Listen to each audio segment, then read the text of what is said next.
Hello, Airbus Cockpit Coach here, and welcome to the channel. Today we're going to look at how to conduct an RNP approach in the Airbus. RNP stands for Required Navigation Performance, and it's an approach that allows an aircraft to operate safely on a predetermined route using high accuracy navigation systems with onboard performance monitoring and alerting capabilities.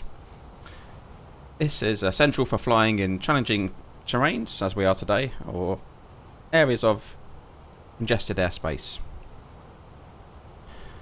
So it's quite a complex area, and hopefully I'll cover most things. I'm sure I'll miss a few bits out, but it should give you a good understanding of how to fly this approach. So the RNP approach gives the aircraft the ability to fly directly between two 3D points in space. And it also allows a 3D curved flight plan to be flown, which can be extremely efficient, especially in areas of, as we already mentioned, mountainous terrain. And if we have a look at the chart, we've got the simulator paused, and we're about to do the RNP Zulu runway 23, and it's an AR RNP. I'll touch on that in a moment. You can see the routing we're going to follow. So we're just approaching Atkill. There are a few waypoints missing in the standard flight plan, so it's a bit of a gotcha already, which I'll touch on. It's going to route us direct to Atfup here. For the sake of flying the approach and just showing you what's involved, I'll leave that in. So, obviously for an airport to come and put radio fixes in all these points to allow us to fly the approach, it just wouldn't be cost effective. It's not going to happen. There's too many of them. So this is a very simple and efficient way of giving us a route in, just using coordinates and naming those coordinates and putting altitude restrictions against them so we can follow a safe path through the terrain. To follow that safe path, we need an aircraft that has a certain level of sophistication when it comes to its navigation systems. The aircraft needs to have the ability to also alert us if there's a degradation or a failure in some of those systems. So that's important, really important for this approach, and we can't fly this approach if some of those systems aren't functioning, and I'll come into that in more detail as well. The AR level of what that stands for here is authorization required. So usually when you have a curve in from your final approach fix, that will usually require it to be an AR approach, so authorization required. If you read the text here, DAA, Civil Aviation Authority of New Zealand, have noted that operators can fly this approach with approval only. The operator will put together a training pack for this approach. Will be in the simulators. Probably a bit of a test on what to do as well, a bit of a sign off, and that they'll have to undertake, and that will be put together by the CAA, and the operator will be required to demonstrate that the pilots flying this approach have completed that mandatory training and course. Other examples of that which I have to undertake in the real world, so at Funchal, for example, the island of Madeira, the Portuguese Aviation Authority there have a similar requirement to undertake some additional training, and our operator has to ensure that's met. So we have to jump in the sim and do a bit of a written course around that as well. So it's not uncommon. But it's the more challenging airfields where you'll get the AR element added on. So that's what the AR is. So it's really important on these approaches to understand everything in this approach flow. It's a lot of detail here. It can be confusing to look at. So the key things are we need to cross-check all these to the flight plan, and also the missed approach route. That's really important as well. Making sure we've got all the fixes in. We've got the altitude restrictions in and the speed constraints. So we would, with the first officer, be checking that. We'll be coming down, scanning through all those, checking the altitudes on this side and the speeds, making sure they all match up. And we'll continue on down to the blue area, which is our missed approach side, making sure they're also matching up as well. Usually on the AR approach, they will test you on the missed approach. They'll usually get you to go missed from minimums, and then they'll give you some sort of navigation system failure. So it's putting you in sort of a worst case scenario. You've just had to go around from a landing, high workload, but you're in a dangerous environment with terrain all around you, and then your navigation system has also failed. So testing you on that side of things is one of the scenarios you get. So this side can be really tricky as well. You know, it's not just the approach in here. We have quite a difficult missed approach segment to pay attention to. So we'd cross-check all that. I've already noted that in the sim, when you enter this approach, it's taking you from ATKIL to ATVAB. I'll fly that down, but you know, in the real world, obviously, I'd enter those waypoints and would be more accurate. Yeah, it's particularly important, obviously, to ensure they're all matching up. So to fly this approach, we need required navigation performance. So you check on the chart for your required navigation performance level. So for an RNP, you need generally a 0.3 nautical mile accuracy. I think we've got a bit more space on the missed approach, so we've got an RNP less than 1 required on the missed side. So it's important to understand the accuracy required. And if you go into the progress page, so to check your nav accuracy, if you go into the progress page, and you'll see we've got the required there on the left in blue. It's 1 at the moment. That should go down to 0.3. We've got a high nav accuracy. That's really important. We need that. We've got GPS primary. We need that. And this is our estimated accuracy at the moment. So it's 0.03, which is more than sufficient, which is great. So that's where you check that. That's really important to do. So we should, when operating within RNP airspace, have a total position error equal or less to the RNP value achieved for 95% of the flight time. So there's minimum equipment required to fly this approach in the Airbus. We need at least 1 flight management guidance computer, 1 GPS system, 2 IRSs, the inertial reference systems, 1 MCDU, 1 flight director, 1 PFD on the pilot flying side. We need both navigation displays functioning, and we need 2 FCU channels available. So that's the aircraft minimum equipment for the Airbus to fly an RNP approach. Something else to cross-check on the chart is temperature. So if you're flying an ILS approach, obviously your glide slope is going to take you down at the same angle regardless of temperature.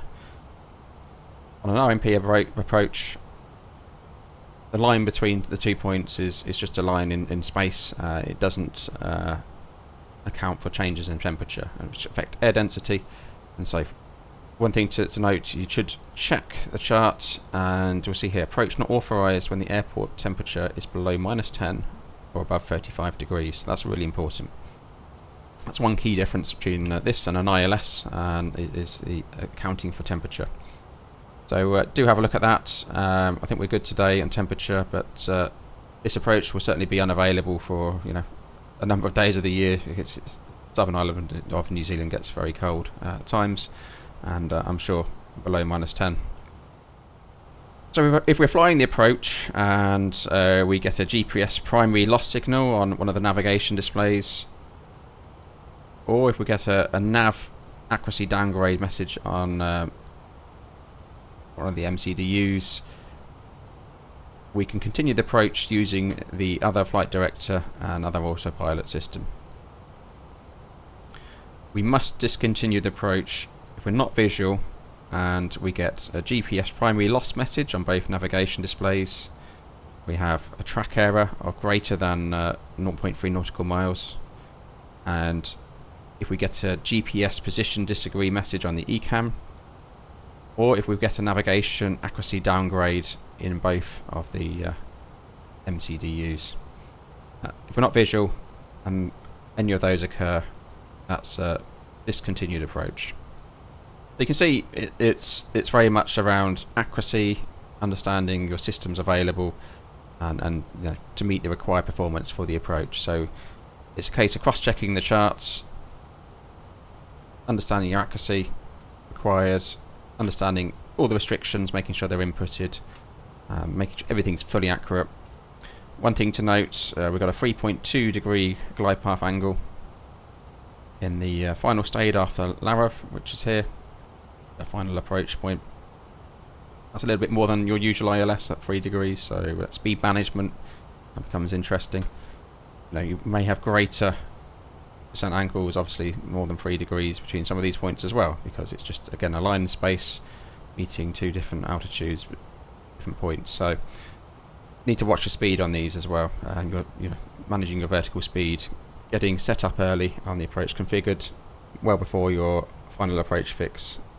Need to be configured at that point. Need to be fully established on final lap mode. So we're at Tatkill. As I say, we've got a bit of a shortcut here, but the approach from up is accurate. So I'm going to unpause the sim now and take us in. And we can arm the approach. We've got speed descent, app nav.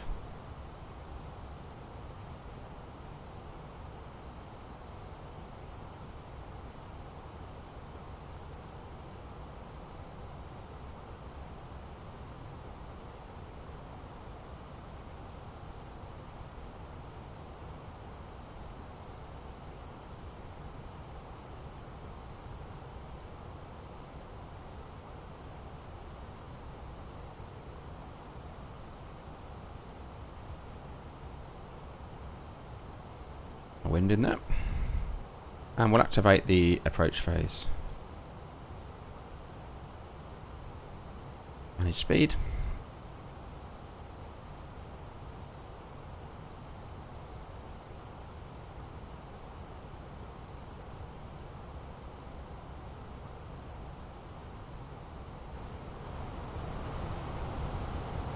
We may get some spurious terrain warning messages, so that's a bit of a Microsoft Sim issue, I believe. You can see we've got vertical deviation and lateral deviation scales now on the display. Similar to your ILS approach. Speed final lap, so we've captured final lap, which is one of our combined FMA modes. So we're locking into the vertical deviation and lateral deviation paths.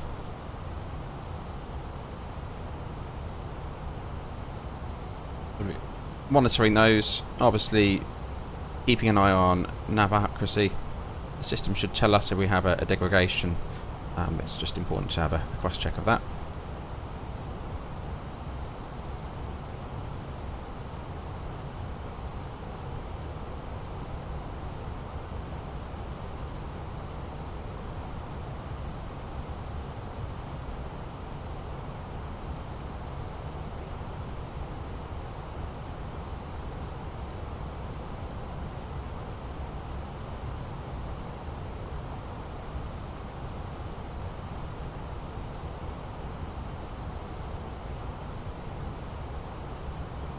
Maintaining that path nice and accurately at the moment.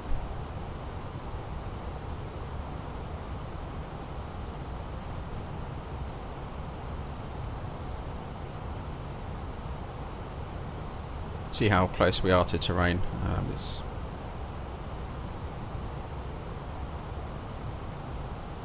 just moisture, but no icing conditions at the moment, so it's fine.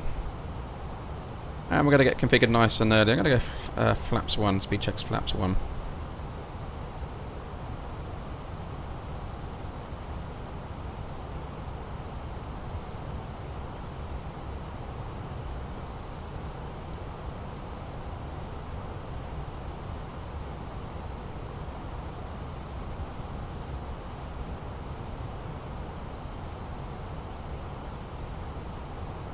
I need a little bit of speed brake now to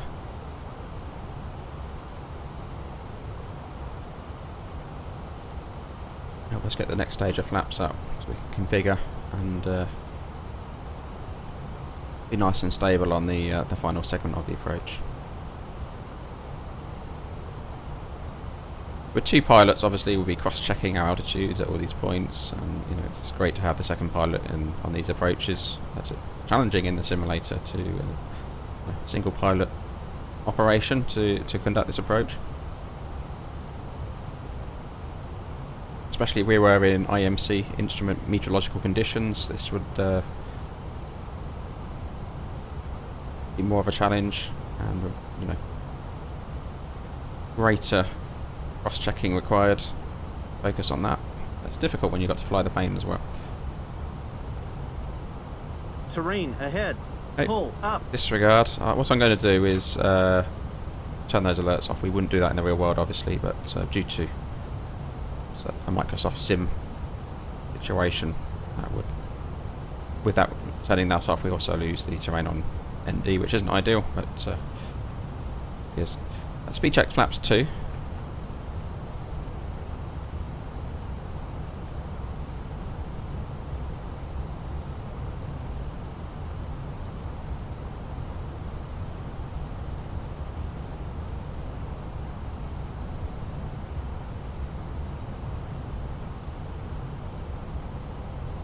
High. I'm going to drop the gear now.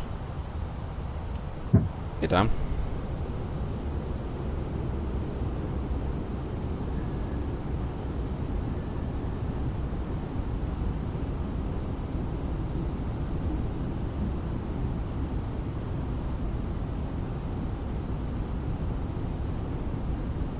Flaps 3, speed checks, flaps 3.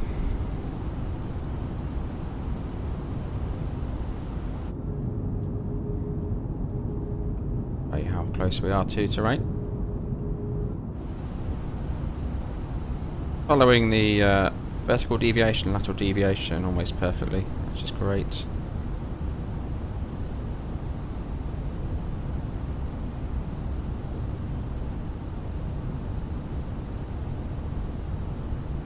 And flaps full, speed checks, flaps full.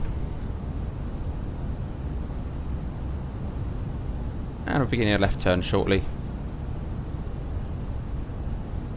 Should become visual. Landing checklist, cabin is secured. Go around altitude is 10,000 feet set, so that's below transition of 150. And landing status is eco memo landing, no blue. Landing checklist complete.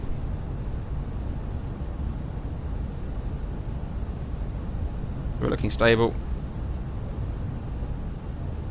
There's our runway coming into view.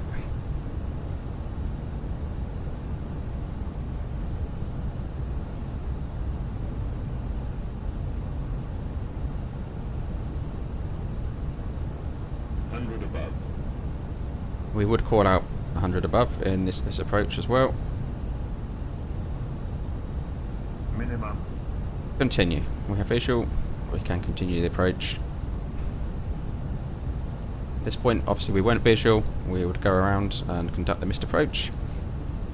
In terms of how far you can fly the RNP approach down, does vary from operator to operator. My operator allows to fly this approach down to 250 feet. And that's reasonably standard. Some are 300, but it's in that region. So at 250 feet, minimum would have to disconnect the autopilot on this approach.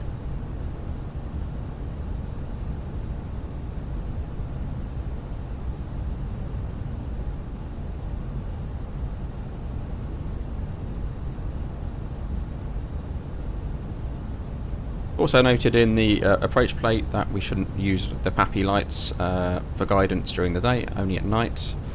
Obviously we are not lined up, and using the PAPI lights to adjust could steer us into terrain as well. So again, it's all about that detailing the chart and understanding it fully.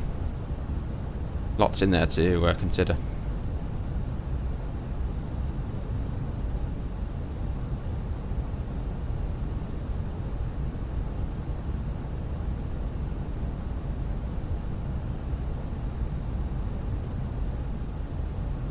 Okay, my control.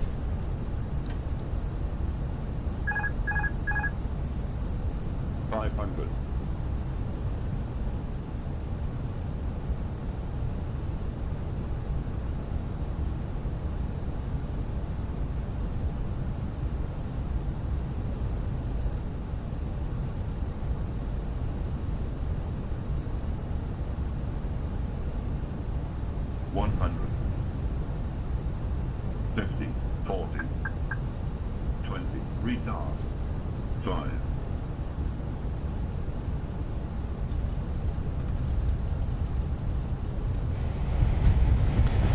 Reverse. Spoilers. Decel. knots. Manual braking.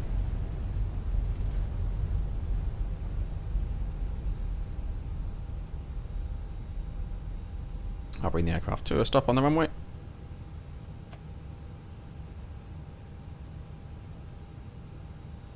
So that's an RMP approach. As you can tell, it's a lot of cross-checking, understanding the accuracy required initially, ensuring you are set up in your MCDU correctly with all your restrictions, including the missed approach, understanding your glide path angle, your minimums, the temperature. So there's a lot to consider there. And of course the aircraft system, so it's the capability of the aircraft, what we have available system wise, have we got a fully functional aircraft, and understanding what to do if one of those systems fails. Can we continue the approach or not? I would of course urge all pilots to be go around minded with this. You know, if you've got any deviations or situations you're uncomfortable with, go around, conduct the missed approach. That's the safest thing to do, especially in environments like this. You know, some huge peaks around us, so we don't want to be messing around in this environment if we're uncomfortable with our situational awareness and so forth. Any questions on that, please drop them in chat. Please like and subscribe, and if you found that useful, please consider buying me a coffee through the Buy Me Coffee link in the video description. Appreciated. Thanks for watching.